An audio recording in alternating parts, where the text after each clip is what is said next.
ആ വീഡിയോയിൽ ഗായത്രി മന്ത്രത്തെക്കുറിച്ചാണ് പറയുന്നത്. അതിന്റെ വളരെ വിചിത്രമായ ഉത്ഭവത്തെക്കുറിച്ചുമുള്ള ഒരുപാട് വിവരങ്ങൾ പങ്കുവെക്കുന്നുണ്ട്. നമ്മൾ ഇതൊരു മതപരമായ ചർച്ചയാക്കാനല്ല ഇന്ന് ശ്രമിക്കുന്നത്. ഇതിൽ പറയുന്ന ചരിത്രപരവും പിന്നെ മാനസികവുമായ കാര്യങ്ങൾ നിഷ്പക്ഷമായി മനസ്സിലാക്കാനാണ്.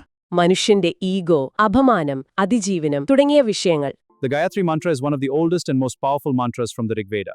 It is a prayer to the divine light of the sun asking for illumination of the intellect. Chanting it daily purifies the mind and awakens spiritual consciousness. ശരിയാണ്. അപ്പോൾ നമുക്ക് ആ പശുവിനെ ചൊല്ലിയുള്ള പോരാട്ടത്തിൽ നിന്ന് തന്നെ തുടങ്ങാം. ഒരു രാജാവും കാട്ടിലെ ഒരു മുനിയും എന്തിനാണങ്ങനെ പോരാടിയത്? ഈ കഥ തുടങ്ങുന്നത് മഹോദയപുരം എന്ന രാജ്യത്താണ്. അവിടുത്തെ രാജാവാണ് വിശ്വാമിത്രൻ. അദ്ദേഹത്തെക്കുറിച്ച് നമ്മൾ മനസ്സിലാക്കേണ്ട പ്രധാന കാര്യം എന്താണെന്ന് വെച്ചാൽ അദ്ദേഹം അതിശക്തനായ ഒരു ഭരണാധികാരിയായിരുന്നു എന്നതാണ്. ഒത്ത ഉയരവും തടിയുമുള്ള സകല ആയുധവിദ്യകളും വശമുള്ള വലിയൊരു വില്ലാളി വീരൻ. കൂട്ടിനെപ്പോഴും ഒരു വലിയ സൈന്യവുമുണ്ട്.